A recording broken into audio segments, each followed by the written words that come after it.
Here today, gone tomorrow, back the same day. Maybe gone again tomorrow? What the hell happened this weekend with TikTok? Hello, welcome to the Not Quite Humanoid Typhoon, where tech culture and a dash of chaos will meet philosophical ethics, even when I have to drag it in there kicking and screaming. I'm Ken Ziegler, and today I'm going to talk to you about the US TikTok ban debacle. A headline that, all right, never should have been a headline to begin with. One of the top five most popular social media platforms with over 170 million US users, went dark and then came right back in less than a day. Why? Well, it's a roller coaster of national security concerns, political maneuvers, and a lot of rotten ethics. In truth, most people were lying. Now, let's start with the basics. Uh, TikTok, parent company ByteDance, is based in China. The US government claims it creates a national security risk by user data and influence, a worry invented in 2020 by Trump. And his presidency, they propagandized that, anti China, anti China. Even though there's no actual evidence of China having access to the data that ByteDance has, or that they are actively manipulating it one way or another, whether you can prove it or not.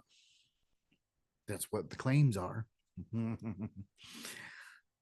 But whether or not it's the risk or real or exaggerating or protecting Americans from a foreign adversary controlled applications act made it clear ByteDance had to diverse its TikTok's US operations as of the 19th of this year, January 19th specifically. Uh, when that didn't happen, the app was supposed to go offline, but not for long.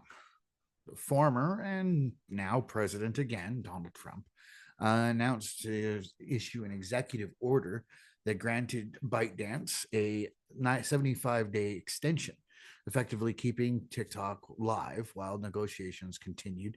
The kicker, of course, being that Trump suggests that part of the deal would involve up to 50% of the company being owned by the U.S. government as a theory.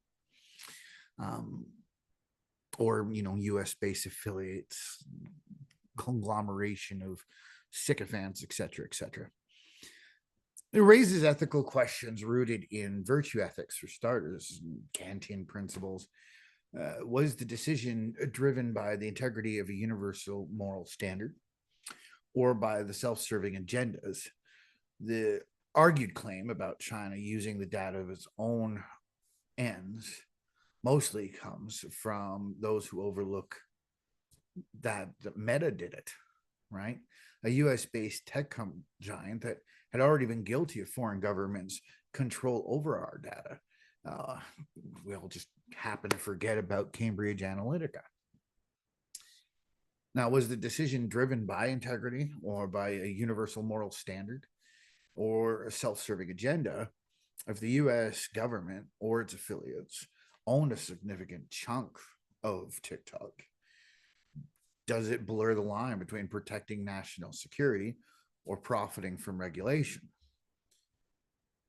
There are critics, besides myself, that have acknowledged that the apparent grift undermining the public trust in the policymaking of the situation.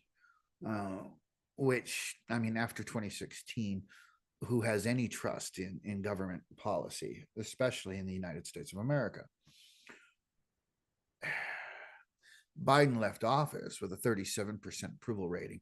I mean, when Trump left office, he was at a 36% approval rating. These are the two lowest approval ratings in history. No other two presidents have been hated this much. It's just the faith in the US government. As a Canadian, I can say when they sneezed, we caught a cold because we're having the same kind of situation up here as a result. Now, what does it mean about the sudden about face that they created, right? The creators, the immediate relief obviously is palpable. You have businesses and peoples who made their entire lives on TikTok. They are paid their livelihoods through video creation on that site. Obviously, a shutdown of 170 million users and access to those users is a huge hindrance to the income. The effect on the digital economy alone would have been devastating had it lasted longer than a day.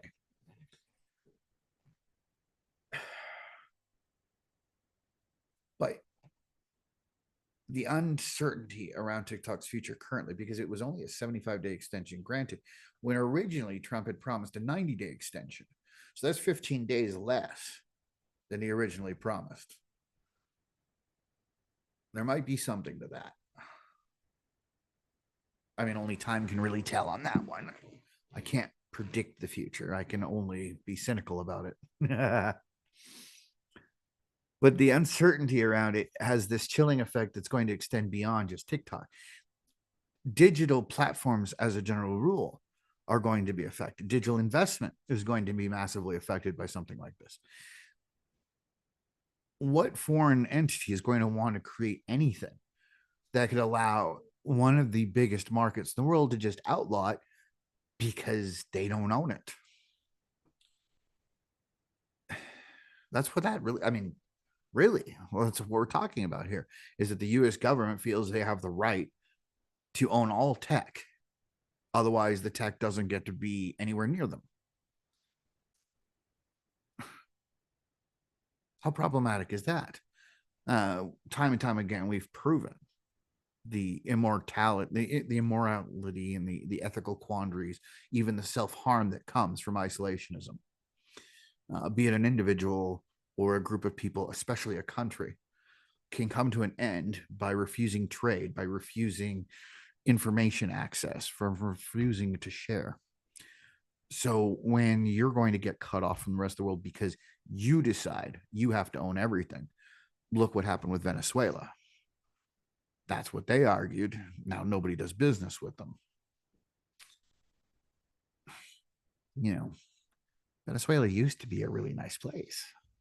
I mean, I'd argue visually it's probably quite nice still, but nobody's doing business with them. They're broke. It's going to happen with the US. And of course, the US goes broke. There is a global economic crisis that we're looking at here.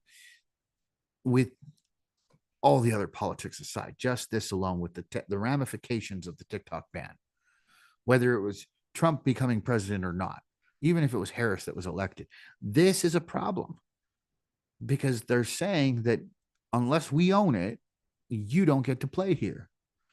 It's their playground. And this does nothing for the people. I mean, on a Kantian level, we can say, where are the people? They're being used as the means, not the end. The people are not being protected by any means at all, because the government's saying we can profit off our regulation. We can profit off the tech of other countries simply because we don't want them compromising the data of our people. Well, that's BS. You're using the people as a means, not as the end of the means. It's an excuse to get to the end. The U.S. government is proving that they cannot work on an ethical level just based on this tech alone. Moreover, right, the reversal highlights the fragility of digital platforms in the face of geopolitical tension. ByteDance's fight with the U.S. demand reflects the growing reality of digital sovereignty, that there is none. But it also underscores how easily tech companies can become pawns in political games. For instance, if this move disproportionately favors the U.S. Or the government affiliates that are sidelined, while concerns of users and small stakeholders are set to the sidelines, it raises other serious ethical questions. Such actions could discourage international collaborations and innovations. It forces a digital landscape dominated by protectionism. You know, I have to watch my own butt being the priority of the day is going to be the future of our existence. It'll no longer be innovative. It'll no longer be creative. It'll no longer be advanced or life-saving. It's going to be how can we protect our ability to make a profit, which, I mean, copyright law alone already made it that way. There's a lot of issues in the system. This just added yet another one that we have to look at it and say, is this enough for us to start speaking out about it? Should Americans embrace this new reality of partial U.S. ownership, or should they be resisting and demand clear ethical standards of their government? Both have significant impact on not just their country, but the rest of the world. If they choose to accept it, essentially they are saying that it's okay for their government to insert itself into ownership and operation of a tech platform. It raises the question about transparency. Who will oversee this new ownership structure? How will all the profits get used? What safeguards will ensure that it doesn't become a repeatable template for government overreach? The hypothetical myth of legacy media being corrupted by the government because it's sponsored by government. How would TikTok become any different with U.S. ownership? Basically, what they accuse the Chinese of doing with TikTok is what the U.S. government can very easily turn around and start doing.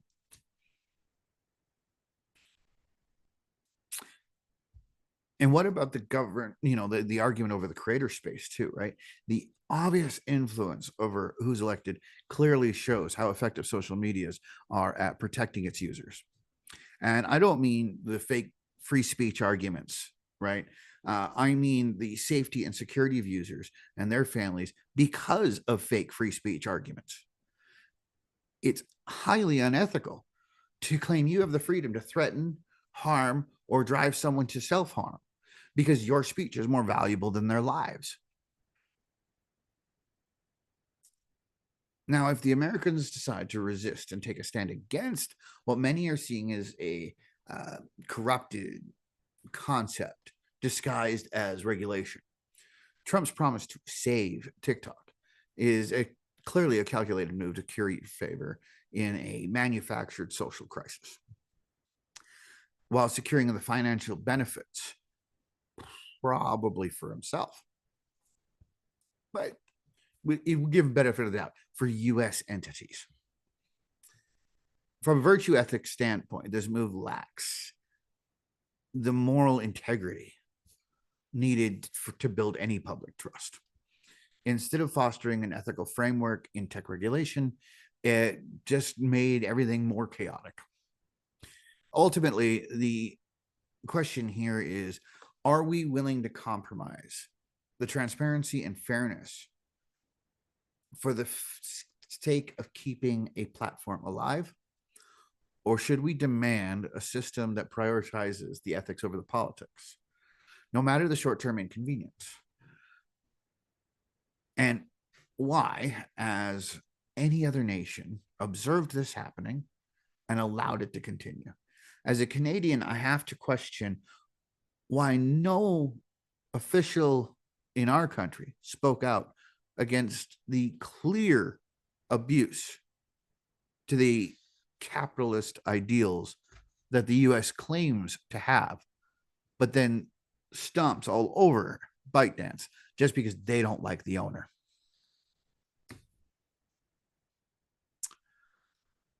The product, it was so widely popular amongst the American people that if it was problematic, it wouldn't have succeeded the way it did. And to the degree that people are in defiance of the concept of why they tried to make ByteDance illegal, owners of TikTok, people actually went to an even more Chinese-owned, communist-run social platform that has way more obvious tones pertaining to government influence, because it is actually owned by the Chinese government. And people are more content to work on that platform. And even after TikTok was saved, they're still transferring over because TikTok's future has not been guaranteed. It's got a 75-day reprieve. That's it. So unless Trump's going to sign it again in another 75 days, he has to figure out what's going to prevent this law from actually taking effect. Because it was his people and him who started this whole thing. They created the problem because they don't know how to find solutions. They just create problems. Sorry, a little bit of a soapbox there. I should dial that back a little bit. Back to TikTok. The geopolitical power dynamics in the tech world because of these policies shows that more countries are either going to have to start stepping up, or innovation is going to have such a chilling effect that AI will be the only thing coming out of the tech industry for a while.